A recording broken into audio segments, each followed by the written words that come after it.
umuulan, pero kailangan kong ilipat yung aking mga bulaklak. Yan, tumutubo-tubo na yung mga tanim namin dito sa sa front garden. Ayan, at kailangan kong ilipat yung aking bulaklak sa paso. Yan, ang dami pang lilinisin dito. Yan, tumutubo-tubo na yung mga nandito sa aming front yard. Ayan. Wala pang kaayusan at kalinisan dito kasi mag-i-snow na naman. Yan ang aking mga succulents. Tumutubo na rin ang mga grasses kahit papaano. At dito naman ay yung bagong tanim. Ayan, ang ganda ng bulaklak niyan. Dito banda ay ang mga shady na mga tanim namin. Ayan tumutubo-tubo na rin. Ito ang Kutkansipi. Ito ang Broken Heart. Ayan, Kutkansipi din yun. At marami pang iba na tumutubo-tubo. Ang daming aayusin pa dito. Ayan, at kailangan kong mailipat ang aking mga bagong halaman na nabili. Ayan sa Muhivinen.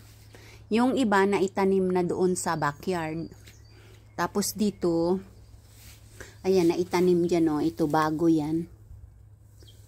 Sana hindi mag-suffer kasi mag-i-snow na naman. Ayan, so bear with me mga palangga at maglilipat tayo ng aking mga bulaklak. Ang garden soil ay nandito. Yan, ilang sako yung nandyan. At ang mga paso ay nandyan. Yan, wala pang kaayusan. Kasi mag-i-snow na naman ulit. At sa labas, ay ganun pa rin. Wala pa rin gaanong masyadong tumutubo. Ayan, ganyan pa lang dito. Maulan. Ilang gabi, ilang araw, umuulan. Ayan dito, ayan. At may mga bulaklak na rin doon, yung kulay blue, ayun So, yan ang aming dry plants dyan. Tumutubo na rin yung mga iba. Yung iba nakasurvive sa long winter. Yung iba naman, namatay. So, magtatanim ako ngayon. Kailangan ko palang buhatin yung buhatin yung isang sako na soil para makapaglagay ako sa paso. Yan dyan. Alright, so let's do planting kahit umaambon para matapos lang.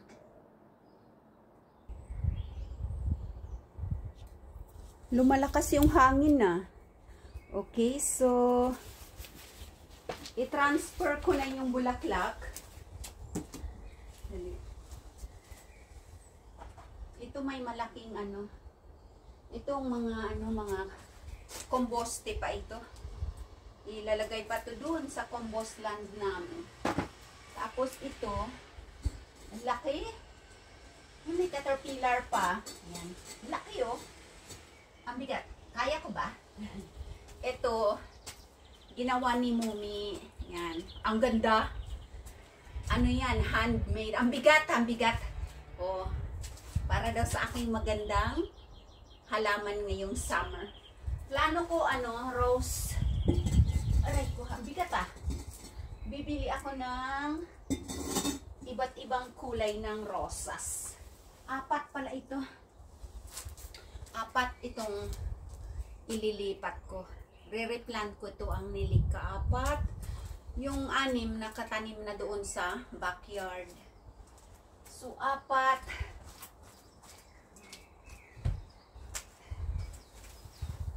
Ito ba? Ang bango. Ayan 4 na klase. Right? So buhatin natin ang garden soil. garden soil. Ito, isang sako. Oh, isang sako ito.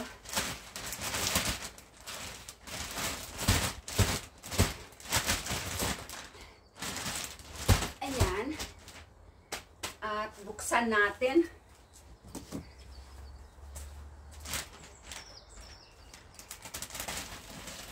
Ayan. Lamig. At ano kayang paso ang tataniman ko niyan? Itong white. Let's see. Or itong terno-terno na lang na ano. Black. Let's see.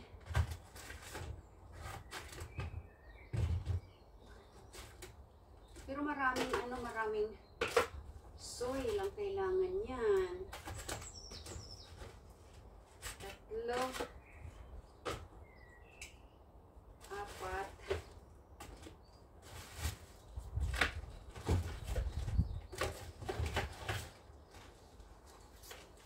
Ito. At nasaan ang aking... Okay, so... Ito apat na black. Yung black na lang. Maglilipat tayo ha.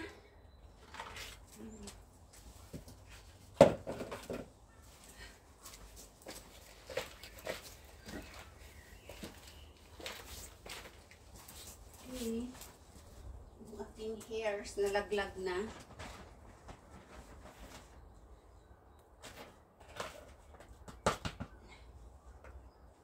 Para ano, matapos na itong paglilipat ko ba.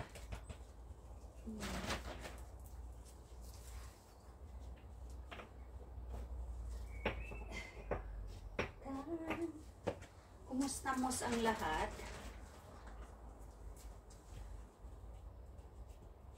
Ayan. Tapos, bubunutin lang naman yan, kapalangga. Kasi, para yung roots, ayan. Kita nyo? Yan na siya. Tapos, ilipat lang sa, dito, sa bagong soil. Yan. Tapos, punuin ng garden soil.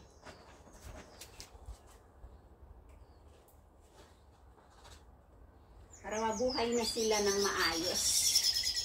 Aba, daming ibon. Muhuni. Na masaya sila kasi medyo tumigil-tigil yung ulan.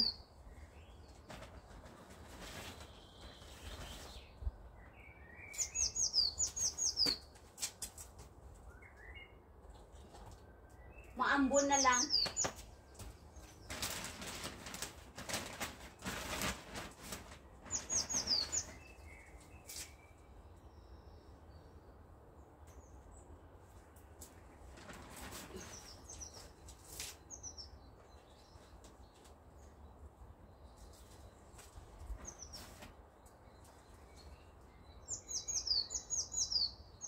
Ayan, na-replant na. Okay. Done. Tapos na yung isa. Ayan, so, unang soil tapos dilig-diligan na lang. Pag ano, ngayon naman maulan, so, okay lang yan. Basa. Ayan na. Oh, first, tapos na. Oh, dyan ka na. Okay, next naman. Okay, dyan ka na muna.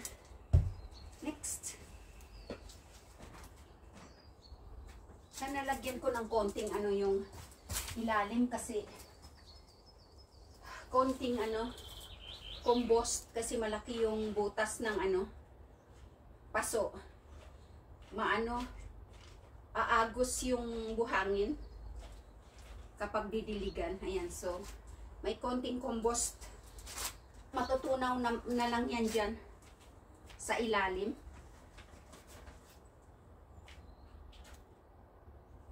Yan.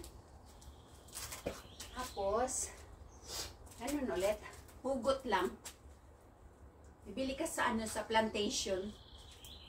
Ganyan. Tapos i-replant. I-replant mo, mamulaklak ito buong summer. Yan. So, tapos, dagdagan lang ng lupa.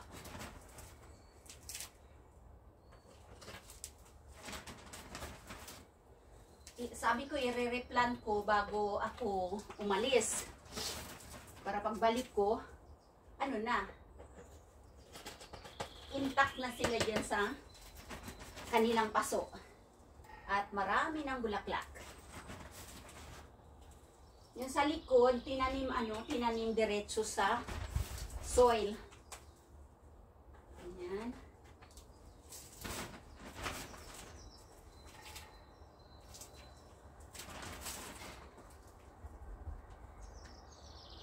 Okay.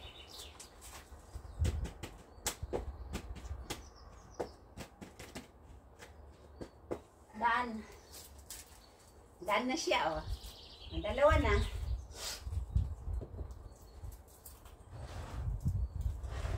Ayan. Next naman, okay, lagyan natin ulit ng konting compost sa ilalim. Para ano, hindi umagos yung lupa kapag dinidiligan. Mga ano to, mga dahon-dahon na ano na nadurog na ng winter.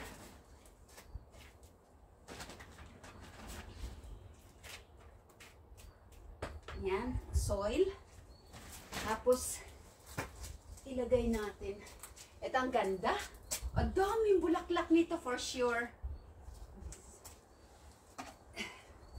Ayan palangga.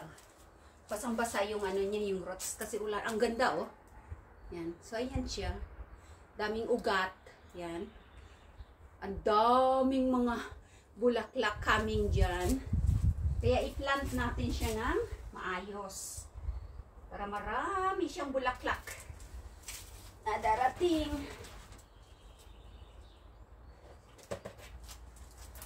Tapos sa summer, lalagyan ng fertilizer.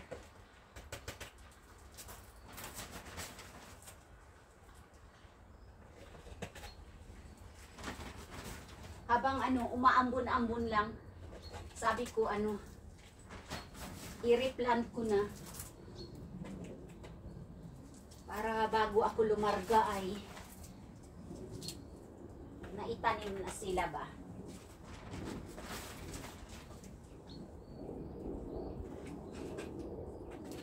Ayan. Dumadaan ang eroplano. Eroplanong totoo, hindi eroplanong papel. Ayan, done.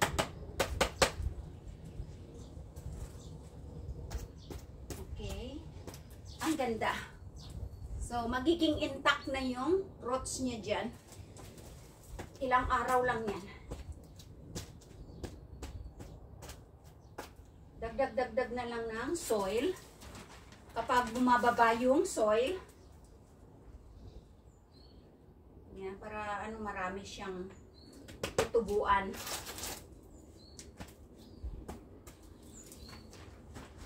Ganyan dito sa Finland palangga. Magastos. 4 season.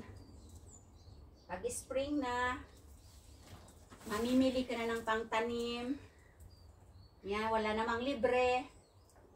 Yan. Mamimili ka talaga. Kung gusto mo na maganda yung garden mo, mamimili ka talaga. Tapos pagdating ng autumn, mamamatay na.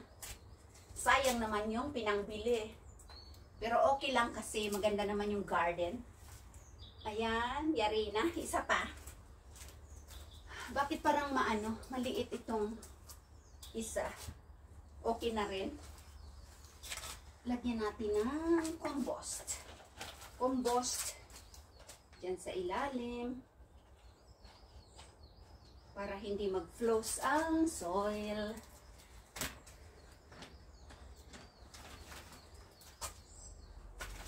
Parang maliit itong isa. Mayroong mas malaki dun pero may tanim pa siya. Hindi ko pa natanggal. Okay. Okay lang yan, kakasya naman yan. Alright. Ganun ulit. Yan na siya. Daming ugat. Pinapalaki kasi nila ito sa plantation, sa greenhouse. Ayan, kapag winter, sa greenhouse. Tapos pag spring, ibibenta na. Ayan, kakasya ka ba dyan? Kasya naman. Yung isa, kaya na may tanim yung isa. Pero okay na to. Kasya rin yan. Pag sumobrang lumaki siya, pwede kong palitan naman yung paso.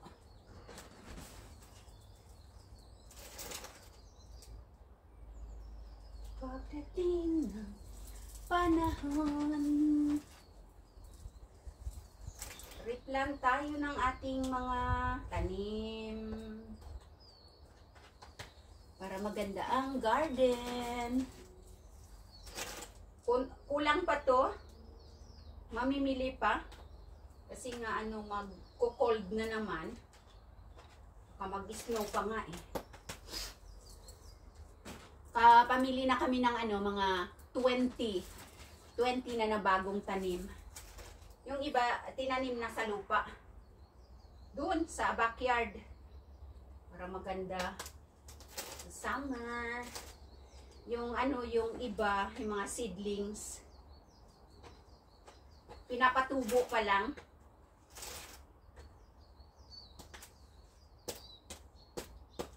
Yan, done. Done na. Ayan, so ilan na dito? Ito namatay eh. Ang ganda sana ito. Pero sige lang, yan. Patay na yan. Last year ito. Ang bango, parang herbs. Parang rosemary, ang bango. I-ano na yan, lalagay sa compost. Dalawa yan eh. Okay, so tapos na. Isarado na natin ang ating garden soil. Para hindi mapasukan ng tubig. Kasi umuulan. Okay, lagay ko dito under the lamesa. Tapos ito na ang daming ano, kutilo. Alright. Ang daming kutilo. Pwede ko sigurong lagyan ng ano, konting tubig para ano.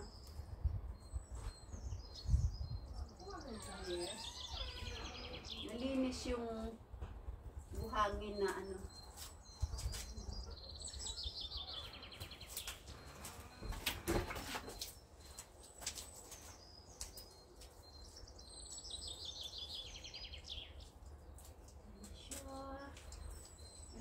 Na ang dami pa talagang ano, lilinisin.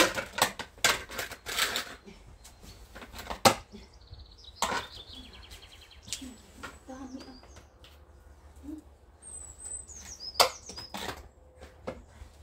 May mga kutilo. Dami so.